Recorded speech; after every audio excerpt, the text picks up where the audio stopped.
2020 has been a wild year. None of us could have guessed what we were in for when the ball fell over Times Square. And I certainly didn't imagine that when my kids came home for March break, that they wouldn't be heading back to school again this year. So many things in our lives have been canceled and adjusted to fit our new normal. Things we took for granted now seem novel. And it's easy in these days of confusion as we face the unknown of whether life will ever return to the way we knew it to feel anxious and disappointed. Well, Webster's dictionary defines the word worry as to choke or strangle, to harass by tearing, biting, or snapping, especially at the throat, to touch or disturb something repeatedly, to afflict with mental distress or agitation, to make anxious. In essence, worry is kind of like picking away at a scab. We want it to heal, but we don't truly trust the process. We want to rush it along. Well, I come from a long line of worriers, but let's face it, all of us struggle with worry at some point in our lives. And I think especially right now, when life holds so many unknowns. A lot of us struggle with worry on a weekly or daily basis. We worry about weather, we worry about school, we worry about money, and we worry about our families. Some of us are so bad we worry about worrying too much. This year, the whole world is struggling through being quarantined and isolated for who knows how long. And I think it's very easy in this season to feel frightened and unsure. That's why I believe it's so important for us to be reminded in the midst of our constantly changing world that we serve an unchanging God. But the reality is, though, it's easy for us to forget that even though we serve a mighty God who owns the cattle on 1,000 hills, we still oftentimes find ourselves slipping back into worry and doubt. Why is this? Well, I think it's important that we need to be reminded of the futility of our worry and focus on the promises of our God. Jesus, in his Sermon on the Mount, points to this problem of worry. He says in Matthew chapter 6, verse 25, "Therefore I tell you, don't worry about your life, what you will eat or drink, or about your body, what you will wear. Is not life more than food, and the body more than clothes? Look at the birds of the air. They don't sow or reap or store away in barns, yet their heavenly Father feeds them. Are you not much more valuable than they? Can any one of you, by worrying, add a single hour to your life? And why do you worry about your clothes? See how the flowers of the field grow? They don't labor or spin, yet I tell you that not even Solomon, in all of his splendor, was dressed like one of these. If that's how God clothes the grass of the field, which is here today and tomorrow is thrown into the fire, will he not much more clothe you of little faith? So don't worry, saying, what shall we eat, or what shall we drink, or what shall we wear? For the pagans run after these things, and your heavenly Father knows that you need them. But seek first his kingdom and his righteousness, and all these things will be given to you as well. Therefore, don't worry about tomorrow, for tomorrow will worry about itself. Each day has enough trouble of its own." So we know that worry doesn't help or accomplish anything, but it's still something that we have to deal with. And I'm not saying that we're not facing some real challenges in our world today. We all need to make wise choices about protecting ourselves and our families from unnecessary risk. But I want us to be reminded today that we serve a God of the impossible. And I want to take a closer look at this passage and point out some of the pitfalls of worry that even we as Christians face. So first of all, why should we not worry? Well, the first reason is that it actually affects our health. Doctors report that 43% of all adults suffer ill effects to their health because of worry and stress. Worry and anxiety have been linked to all kinds of leading causes of death, including heart disease, cancer, lung ailments, and suicide. Chronic worry and emotional stress can trigger a host of health problems. And the problem occurs with the fight or flight response is triggered by daily excessive worry and anxiety. And the fight or flight response causes our bodies to have a sympathetic nervous system response to release stress hormones such as cortisol. These hormones can boost blood sugar levels and triglycerides that can be used for the body as fuel, but they also cause physical reactions such as difficulty swallowing, dizziness, dry mouth, fast heartbeat, fatigue, headache, inability to concentrate, irritability, muscle aches, muscle tensions, nausea. It goes on and on. I sound like one of those American drug commercials. Someone once said, that ulcers are not caused by what you eat, but by what is eating you. And author, can you edit that out? Yeah. Thank you. Let's just start from author again. Okay. Author Arthur Summers Roche wrote, "Worry is like a thin stream of fear trickling through the mind. If encouraged, it cuts a channel into which all other thoughts are drained. Worry can actually cause physical illness. It sucks the joy out of your life and can effectively cripple you. In verse 27 of Matthew 6, Jesus asks, 'Can any of you, by worrying, add a single hour to your life?' The answer is no. Our days are in God's hands, and He alone knows the beginning, the middle, and the end of our story. So while we work at being good stewards of our time on earth, we only cause ourselves harm when we allow ourselves to get tied up into knots of worry. Secondly, it makes us ineffective. Oftentimes we anticipate the negative so much that it destroys our peace and minimizes our effectiveness in the present.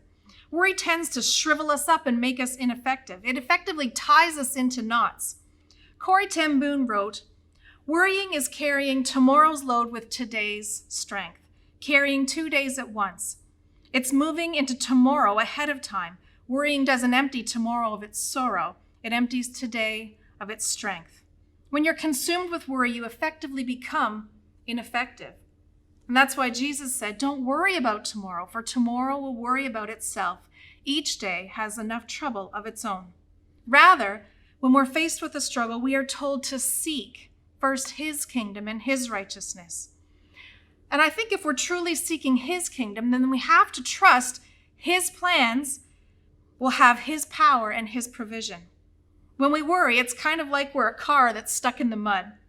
No matter how hard we spin our tires and floor that gas pedal, we're not getting out of the mud. In fact, we're probably making things worse.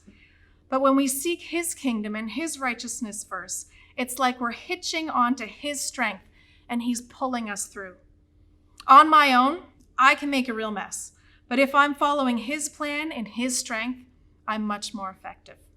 The third reason we shouldn't worry is that it can lead us into sin. Psalm 37, verse 8 says, "Do not fret, it only leads to evil." Worry can take over our lives. When we obsess with our worries, ultimately we're telling God that we don't trust Him. Psalm 55, verse 22 says, "Cast your cares on the Lord, and He will sustain you. He will never let the righteous be shaken." One commenter once said, "Worry is a form of atheism, for it demonstrates a lack of faith and trust. It can lead us into sin. Our worries lead us astray. They can give the devil an opportunity to get a foothold in our lives." And finally, worry accomplishes absolutely nothing. Jesus Himself said it was a waste of our time because we can't change anything by worrying. It doesn't give us any strength for the situation. In fact, it does the opposite. It makes us weak. Mark Twain once said, "I'm an old man and I've known many, many great troubles, but most of them never happened." So why should we not let worry control our lives? Well, first of all, it causes us all kinds of health problems. It makes us ineffective. It leads us into sin, and it accomplishes absolutely nothing. So what do we do when we're faced with a situation that can cause us to worry? Well, let's look again at what Jesus said. He said, "Therefore, I tell you, don't worry about your life." And He goes on to list all of the things. And then He points us to this. He says, "But first seek His kingdom and His righteousness," the Father's kingdom and His righteousness. Psalm 46, verse 10 says, "Be still and know that I am God." In Jesus' instructions to His disciples before His arrest and crucifixion, He told them, "I have told you these things so that in me you may have peace. In this world you will have trouble, but take heart, I have overcome the world." Matthew 6, verse 19 says, "Don't store up for yourself treasures on earth, where moth and vermin destroy and where thieves break in and steal." In other words, Jesus is saying, don't be overly concerned about your earthly possessions. God knows what you need, and He's your source. But the reality is we live in a consumeristic culture. We live in a time when brand names and trends are super prevalent and important. We live in a time of influencers where other people are telling us the things that we're supposed to want and need. And oftentimes I think it's easy for our needs and our wants to get confused. It seems obvious, but we so often get caught up in what the world tells us that we need. Well, go on a mission trip and your worldview will be turned upside down. I love being Canadian, but sometimes I think we're so used to having everything that we need at our fingertips that we become entitled and selfish. And I love the analogy that Jesus gives us in Matthew 6 with the birds. My dad is an avid bird watcher, and every free moment of time he has, he's out looking for new, interesting birds. But birds live simple lives. They don't hoard supplies. They simply find what they need to survive. They build their nests out of found objects. I had a science teacher in grade 7 that, as an example of how birds live, had us try to construct a nest out of twigs and mud and things with just our mouths and our feet. And I'll never forget that object lesson because it taught me a lot about how God has made each of us different for different reasons, and he's given us the things that we need to survive. So I'm not a bird, and I can't build a nest with my toes and my mouth. But I've also never seen a bird worry about that. I love watching birds. They always seem to be fed and taken care of. I read somewhere that a bird eats 2 or 3 times its weight in food every single day. So much for the phrase, she eats like a bird. Can you imagine having to find that much food for yourself and your family in a day? We'd wipe out the local grocery store if we all ate like that. Birds have to find a lot of food, but somehow God provides for them, and somehow God will provide for you. Birds don't have storage units. They trust that God will help them find what they need to survive. It doesn't mean they sit in their nests waiting for delivery all day. They go out and use the skills that God's given them to find what they need. One of the biggest fears people today have is fear of financial failure. What if I can't pay my credit cards? What if the car breaks down? What if my investments collapse? What if I lose my job? These are legitimate concerns, but they can also be obsessive fears that cripple us long before they even become real. So rather than worrying about these things before they've even happened, we need to ask God to give us wisdom in how to be good stewards of our finances. Get godly advice and help in this department if this is a worry for you. Jesus also uses the example of flowers in reference to worrying about our clothes. I love flowers. I love gardening. My kids like to mock me because I especially like watching Monty Don. My son got me a super tacky t-shirt for my birthday last year that says, "I love Monty Don." And it's become my new favorite gardening shirt. But no outfit in my entire closet, including this ridiculous t-shirt, can compare with the beauty and creativity that God displays in his creation. Not even Solomon in all of his splendor compares to the beauty of God's creation. So after giving these examples, Jesus gets down to the crux of the message. He says, don't chase after these things like pagans do, but seek first his kingdom and his righteousness, and all these things will be given to you as well. When we are truly focused on kingdom things, we won't be so easily distracted by worldly worries. The second thing Jesus says about not worrying is that we need to live one day at a time. Matthew 6, verse 34 says, therefore don't worry about tomorrow, for tomorrow will worry about itself. Each day has enough trouble of its own. Notice here that Jesus doesn't say, when you follow me, everything will be wonderful. We try to look ahead, but we can't see what's in the future. It's one of the reasons our society spends millions of dollars every year on seeking out people who claim they can see what's coming up. We're worried about getting older. We worry about crow's feet and wrinkles and more gray hair, or not even having any hair. And we spend money on cosmetic surgery and other kinds of medical interventions to at least give us the appearance that we're not aging as fast as we actually are. But the funny thing is that the more stressed out we get about aging, the faster our bodies decline.